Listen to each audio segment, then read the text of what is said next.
Республикалық бюджеттен болуы, же еларалық қаржы бұлақтарынан болуы, ушуга көмөк көрсөтүп, чечүүгө жардам беришиңизди суранып кетет элек. Бакыт Эргешевич, биз жалпы элдин атынан арызыбызды алып келген. Кара Суу районунун Жоош айыл өкмөтүндө калк ичүүчү таза сууга муктаж, анда жалпы 11 айылда эскилиги жеткен суу кампа камсыздап турат. Ал себептүү тынымсыз бузулуп, элеттиктердин суусуз калганда күндөрү болот. Жергиликтүүлөрдү түшөлткөн бул маселе министрлер кабинетинин төрагасынын орун басары Бакыт Төрөбаевдин эл менен жолугушуусунда айтылды. Маселе жеринде чечилип, таза суу системасы боюнча каржы маселесин чечип берүү тапшырмасы коюлду. Бұл мәселені чечүү үчүн райондун эмес, областтын эмес, республикалык деңгээлде көмөк керек болчу. Мен ошону азыр түшүндүрүп айттым. Кагаз жүзүндө да кайрылдык. Бакыт Эргешевич ошо таза системасы боюнча областта мындай көзөмөл кыла турган, ушул ишти алып бара турган жетекчиге тапшырма берди. Республикадан бөлүнгөн каржы булактарын аркылуу чечиле турган тизмеге киргизгиле деп, ал киши дагы уже булар очередде турат деп, чечилет деп жооп беришти.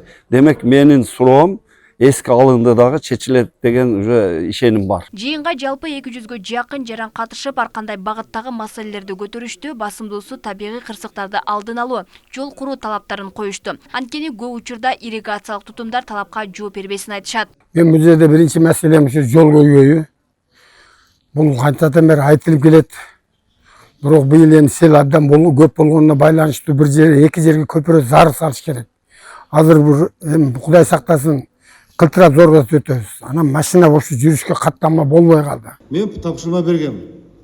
Госакты тигиндей мындай бул мамлекеттин жери. Убактылуу эле берип атат келишим негизинде.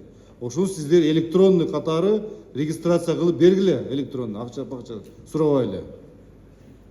Ушул сөздү дагы угайын мен эркем. Эмне сөз бар? Бакыт Эргешевич, сиздин тапшырмаңыз боюнча биз кадастр менен биргеликте иш алып барабыз. Каттын көчө жазып уже беришти, балким бияка сизге жерге жетирет. Бардык ушу 309 боюнча айыл чарба жерлерин азыр бекер каттоо ар бир айылга жазап беришет. Уже эртең аламизмде уже пилоттук жасап атабыз. Давайте. Мындан сырткары министрлер кабинетинин төрагасынын орун басары Бакыт Төрөбаев Кара Сууда жайгашкан тоок ферманын абалы менен да таанышты. Мында 72 000 тоок багылып, ички базарларды жумуртка менен камсыздап турат. Ушул тапта тоок фермадагы 50 000 тоок багуу үчүн кеңейтилүүдө. Бул азык-түлүк коопсуздугун камсыздоо үчүн жасалган аракет. Анан мына көңүл лентасы, мынадан чыгып кетет. Курук боюнча без жит, без ничего чыгып туруп эле артынан сразу машина жүрүп чыгып кетет. Талай кетет ошо. Клиент барбы? Өзүбүз дыйкандар кайрадан ошолордон сатып албайбыз, баягы будайын, жүгөрүсүн олорго беребиз, олор бизге кайра андай сатат. Эске сала кетсек, мындай жыйындар Ош облусунун бардык райондорунда өткөрүлдү. Жергиликтүү өз алдынча башкаруу органдарынын өкүлдөрү калктан түшкөн бардык суроолор боюнча консультацияларды өткөрүп, жазуу жүзүндөгү кайрылууларды кабыл алышты. Алмагүл Эркебай кызы, Эркинбай Бакиров, Ош ТВ.